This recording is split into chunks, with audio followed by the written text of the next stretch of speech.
The captive alien woman begged him to accept her gift. The cosmic storm. Captain Damon Reed gripped the controls of his cargo freighter Wandering Star as crimson lightning tore through the void around him.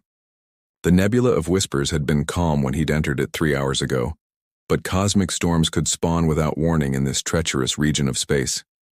His ship groaned under the assault of electromagnetic pulses that turned his instruments into sparking debris. "Come on, old girl," he muttered, trying to coax power from failing engines.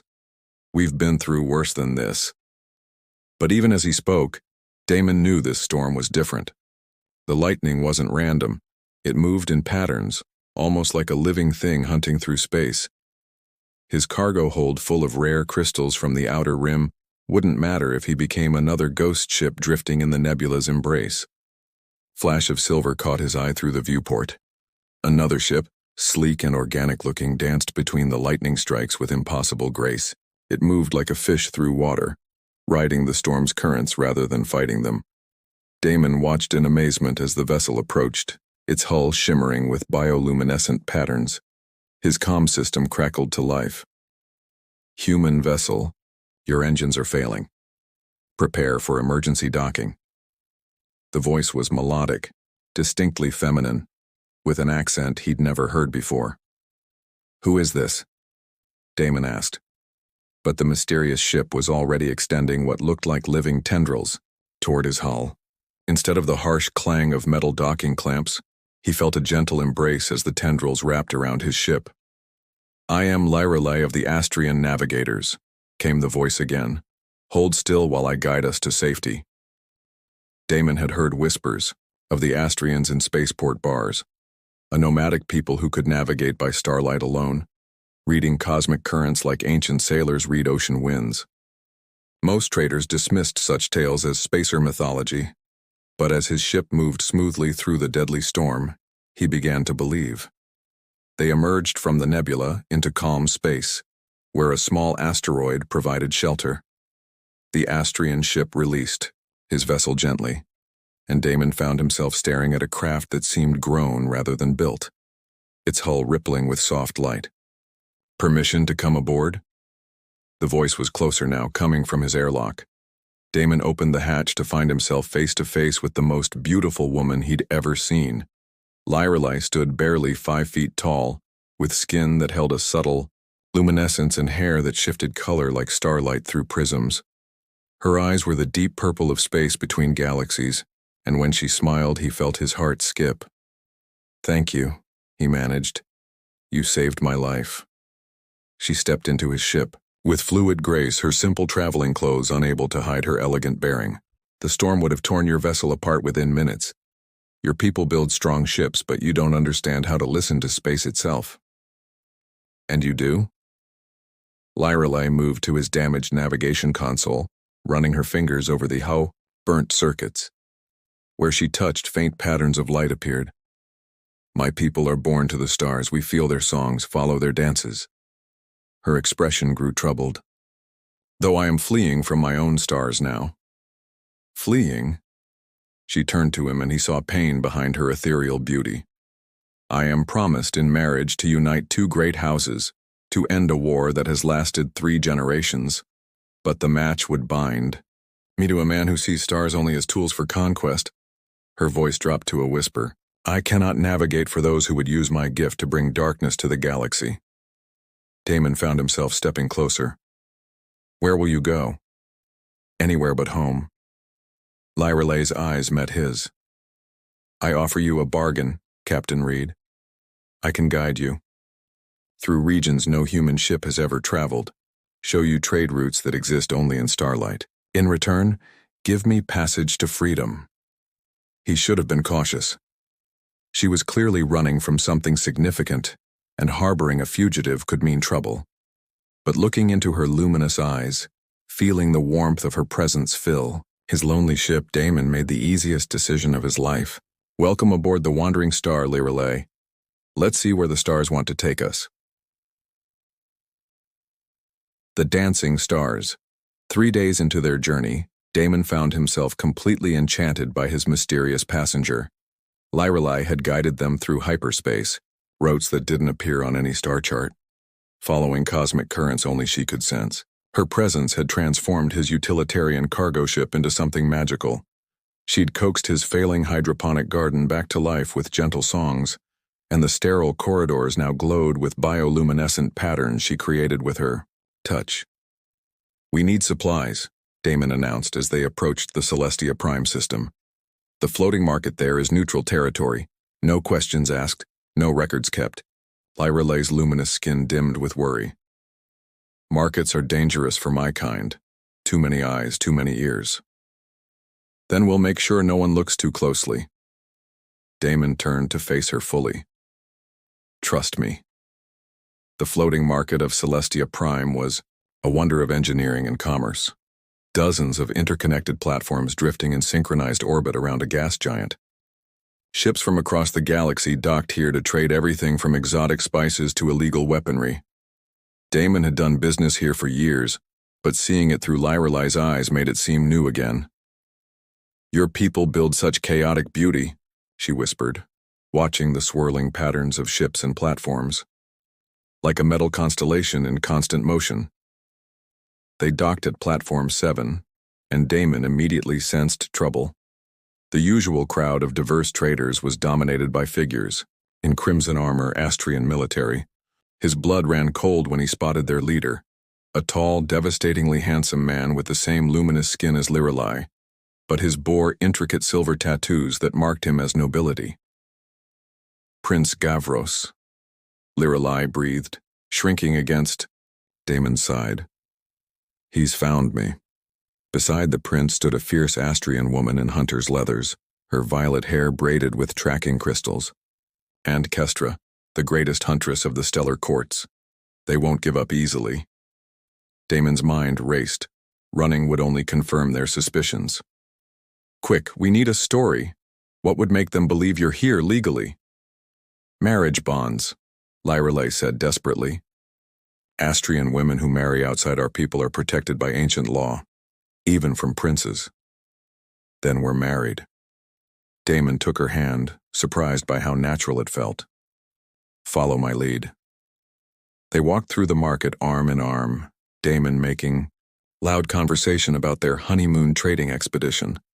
But Prince Gavros spotted them anyway, his silver tattoos flaring with anger as he approached with Kestra at his side. "Lady Lyrali," he called, his voice carrying the authority of centuries of royal breeding. "Your family mourns your disappearance. Come, let us return you to the safety of your betrothed." Lyrali lifted her chin with regal dignity. "I am already bound, my prince. This is my husband, Captain Reed." Gavros's perfect features twisted with disdain as he studied Damon. "A human? Impossible. No star daughter would pollute her bloodline with such mundane genetics." Damon felt anger flare, but Lyrelai squeezed his hand gently. "The heart navigates by its own stars, Gavros. You should understand. You who claim to love me." "Love?" The prince's laugh was bitter. "This is about duty, about ending the war between our houses. Your marriage to me will bring peace to billions." "At the cost of my freedom," Lyrelai replied. "I choose love over duty." Kestra stepped forward, her hand resting on a weapon that hummed with stellar energy. "Prince Gavros, shall I test their claims?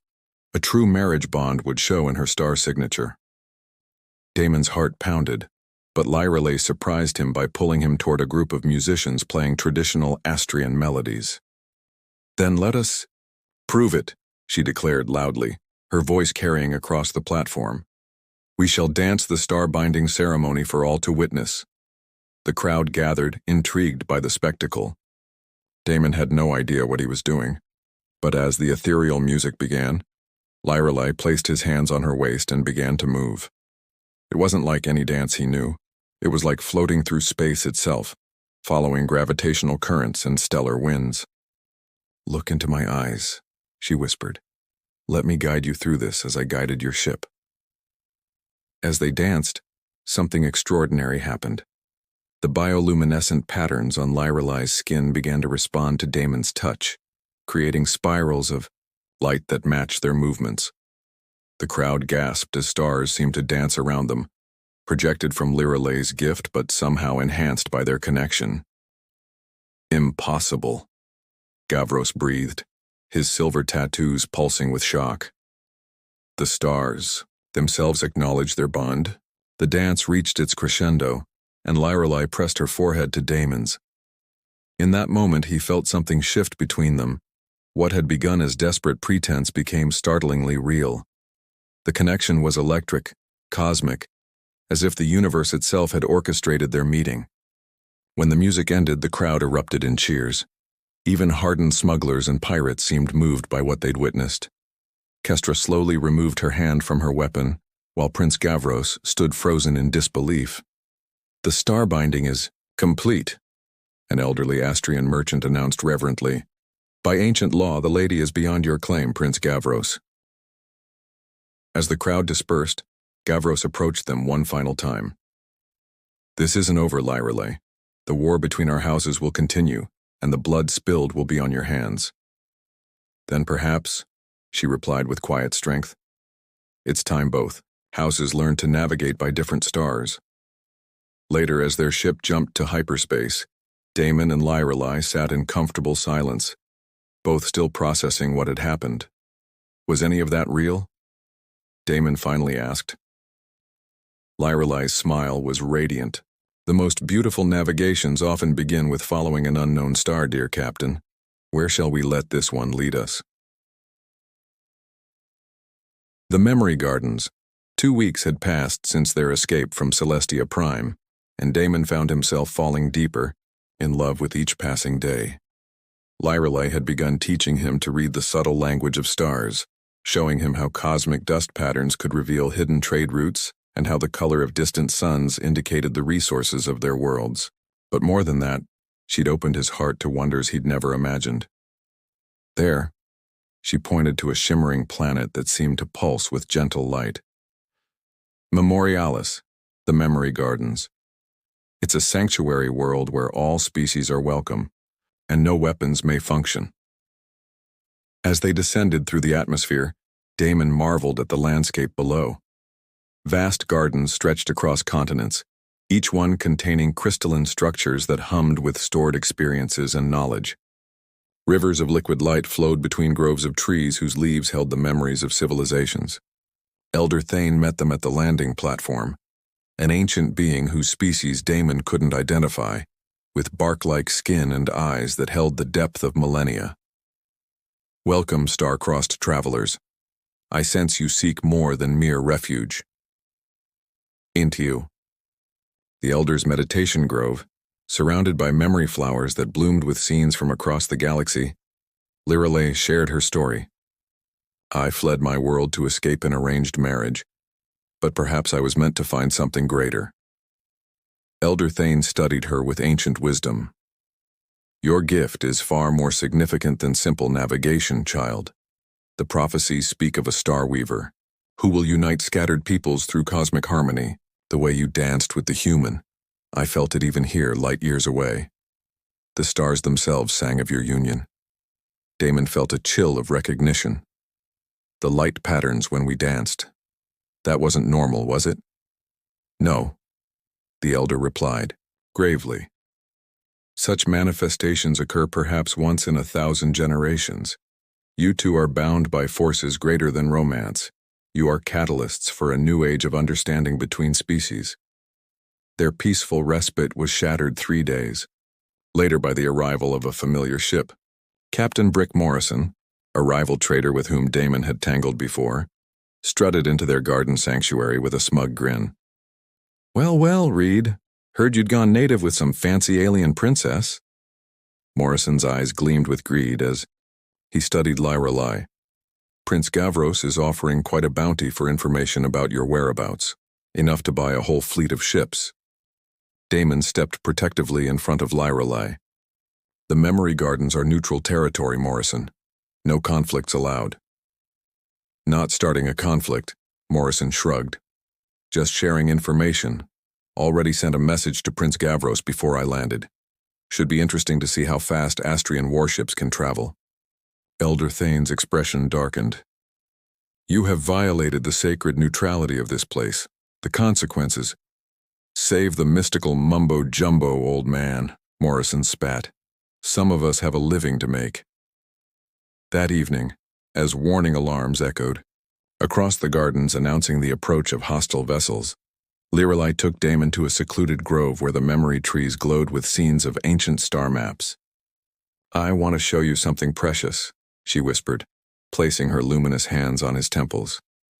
"In my culture, we share memories as gifts of intimacy."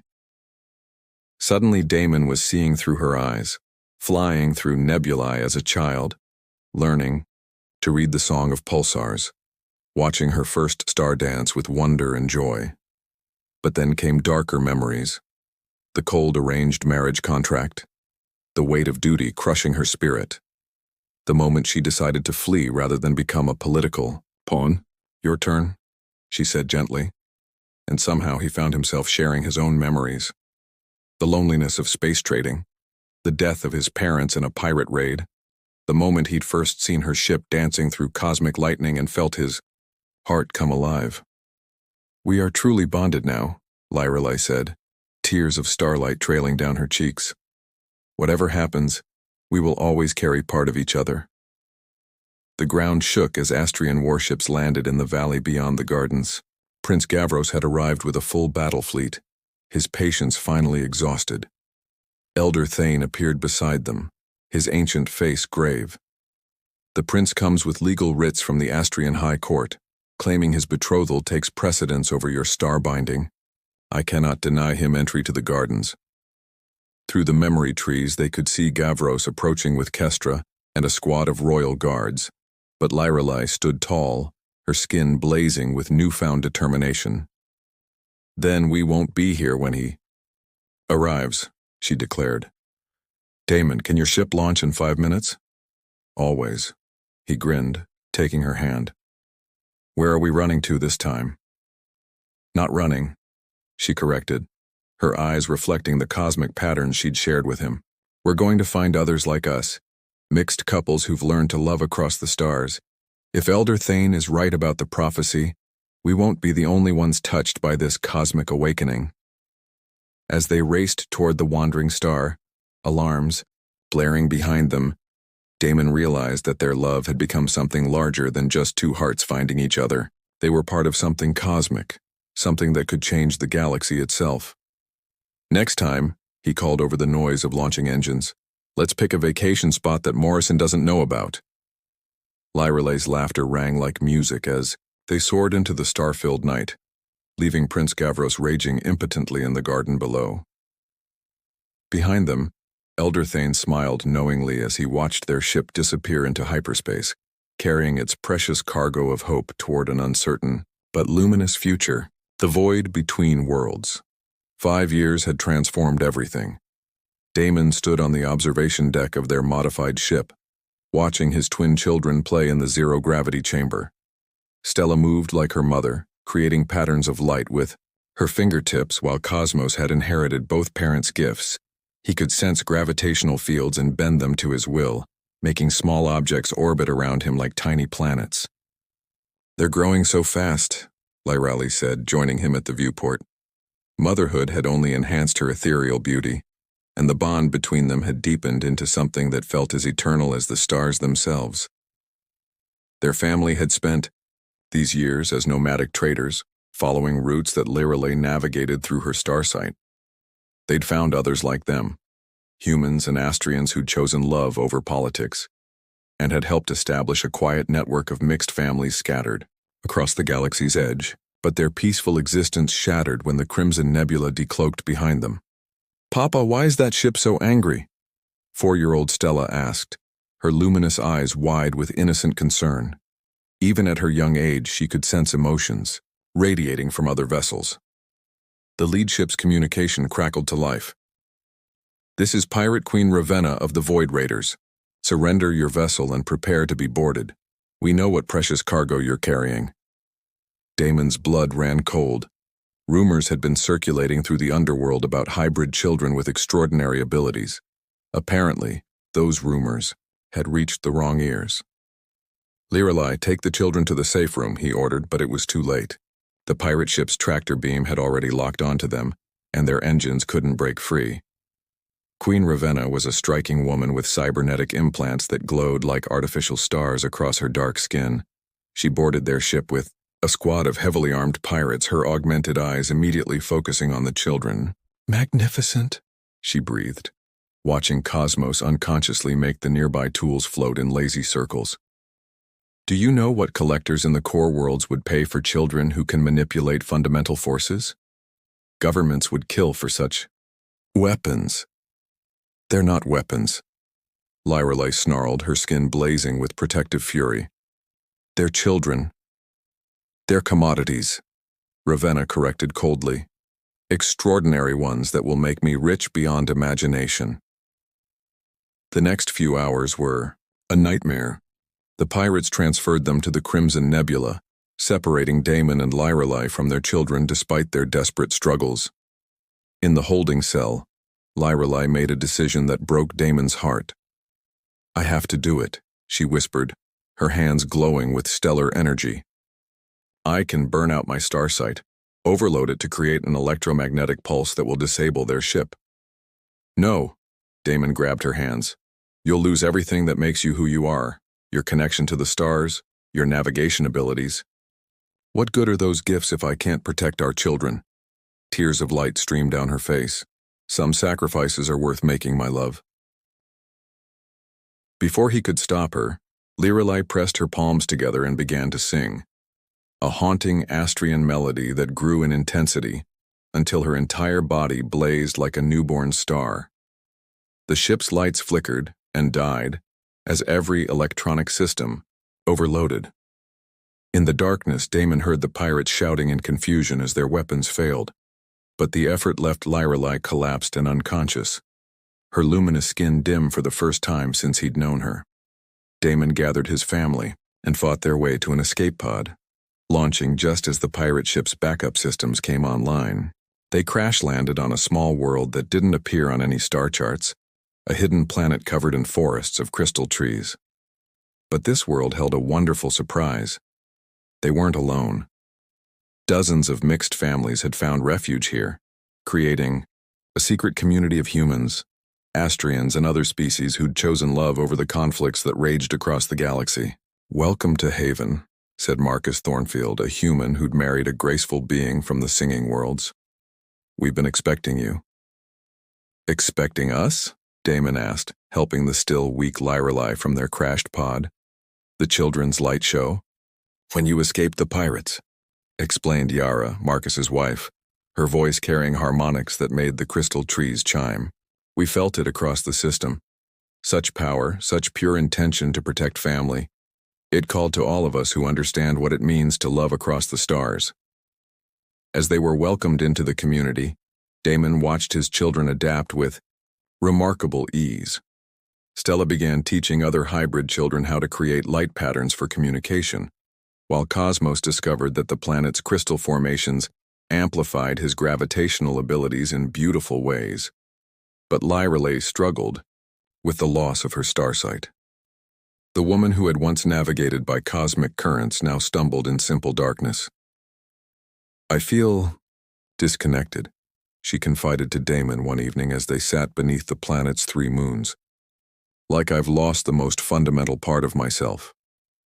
"You saved our family," he reminded her, taking her hand. "That's the most fundamental part of who you are. Not the navigator, but the mother and protector." 3 months into their new life, Stella made a discovery that changed everything. Playing near a grove of particularly resonant crystals, she accidentally created a light pattern that restored her mother's connection to the stars. "Mama!" she called excitedly. "Look what I can do!" As the child's light touched the crystals, they began to sing with stellar frequencies, and suddenly Lirelai gasped. Her skin began to glow again, faintly at first, then with growing radiance. "I can see them," she whispered in wonder. "The stars, not just their light, but their song. It's different now, filtered through love instead of duty."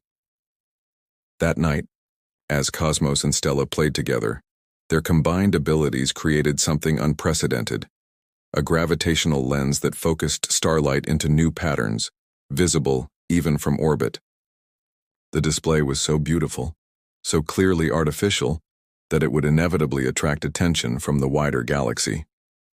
"We can't hide forever," Lorelei said, her restored starsight already showing her the ships that would soon come seeking the source of the cosmic display. Damon nodded, watching their children create wonders that neither human nor Astrian had ever achieved alone. Then maybe it's time to stop hiding. Maybe it's time to show the galaxy what love can really accomplish. Above them, the stars seemed to pulse in agreement, as if the universe itself was preparing for the revelation that would change everything. The first ships arrived within days of the children's cosmic display. Damon watched from Haven's crystalline observation tower as vessels from across the galaxy emerged from hyperspace. Human exploration cruisers, Astrian star galleons, and ships from dozens of other species, all drawn by the unprecedented gravitational light phenomenon that Stella and Cosmos had created. 15 different species so far, reported Marcus Thornfield, his voice tight with worry. Some are scientists, others are military. And there's something else, a massive diplomatic vessel bearing the insignia of the Galactic Mediation Council. Lorelei, her starsight now stronger than ever thanks to the crystal amplification, studied the approaching ships with glowing eyes. "They're not coming to attack," she said softly. "I can sense their intentions through the stellar currents. They're curious, hopeful even." The lead diplomatic vessel requested permission to land, and after much debate among Haven's residents, they agreed to receive a small delegation. What emerged from the elegant ship surprised everyone. Ambassador Nova Chen, a legendary human diplomat known for brokering peace between warring worlds, accompanied by High Priestess Zara of the Astrian Sacred Council. "We come seeking understanding," Ambassador Chen announced, her silver hair gleaming in the light of Haven's crystal forests. "The cosmic display created by your children has been visible across 17 star systems. Scientists are calling it impossible, a new constellation born from the merger of gravitational manipulation and stellar harmonics." High Priestess Zara, an elderly Astrian whose luminous tattoos marked her as one of the most revered spiritual leaders in the galaxy, approached Stella and Cosmos with wonder. "Children," she said gently, "can you show us how you create such beauty?" What happened next changed everything. As the twins joined hands and began to play, their abilities intertwining in ways that defied physics, they didn't just create light and gravity effects. They created a bridge, a shimmering pathway of energy that connected every ship in orbit, allowing instant communication not just of words but of emotions and intentions. Ambassador Chen gasped as she suddenly felt the homesickness of a Rigelian explorer 3 ships away. High Priestess Zara wept as she experienced the wonder of a human child seeing the stars for the first time. Across the fleet, barriers of language and culture dissolved as beings began to truly understand each other for the first time. "This is what the prophecies spoke of," High Priestess Zara whispered. "Not conquest or dominion, but connection. These children are bridges between all our scattered peoples." The next few days were a whirlwind of discovery. Delegations from every major civilization arrived to witness the phenomenon.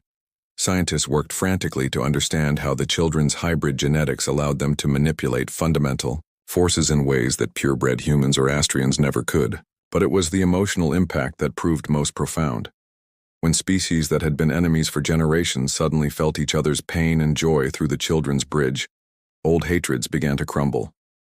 Prince Gavros arrived on the 7th day, still determined to claim Lorelei despite years of pursuit. But when he stepped into the range of the children's empathic bridge, everything changed. For the first time, he felt Lorelei's perspective, her fear of political marriage, her joy in choosing love, her fierce devotion to family. I never understood," he stammered, his silver tattoos dimming with shame. "I thought I loved you, but I love the idea of possessing you. This human truly sees your soul." The breakthrough came when young Stella, with the innocent wisdom of a child, asked Ambassador Chen, Why don't all the different star people live together like we do here? Because we're afraid of each other, Chen admitted honestly. But we're not scary, Cosmos added, making a small asteroid orbit playfully around his head. We're just different kinds of pretty. Damon and Lyra found themselves at the center of it all, their love story becoming a beacon of hope for millions. The wandering star was refitted as a diplomatic vessel, carrying families to new colony worlds where love transcended species, barriers. But the most beautiful moment came during the signing ceremony. As representatives from 57 different civilizations put their names to the accords, Stella and Cosmos created one final display, a permanent constellation visible from any inhabited world, its light carrying a message of hope across the galaxy. 10 years later, Damon stood on the observation deck of New Haven Station, the galaxy's first truly integrated interspecies city. Hundreds of mixed families lived and worked together in harmony, their children creating wonders that none of their purebred ancestors could have imagined. Lyra joined him, their bond as strong as ever despite the gray now threading her luminous hair. Remember when you thought you were just rescuing a single refugee from a cosmic storm? She teased. Damon laughed, watching their now teenage children teaching navigation classes to young beings from a dozen different worlds. I rescued the love of my life, he corrected. Everything else was just a bonus. Through the viewport, the constellation that Stella and Cosmos had created still blazed across the night sky. A reminder that love, like starlight, could bridge any distance and illuminate even the darkest void. Ambassador Chen's words at the signing ceremony echoed in his memory. Today we learned that the universe's greatest force isn't gravity or nuclear fusion. It's love that dares to reach across the space between different hearts. As Lyra's hand found his, Damon smiled at the truth of those words. Sometimes the greatest adventures began not with seeking distant horizons, but with opening your heart to someone wonderful who was already there, waiting among the stars.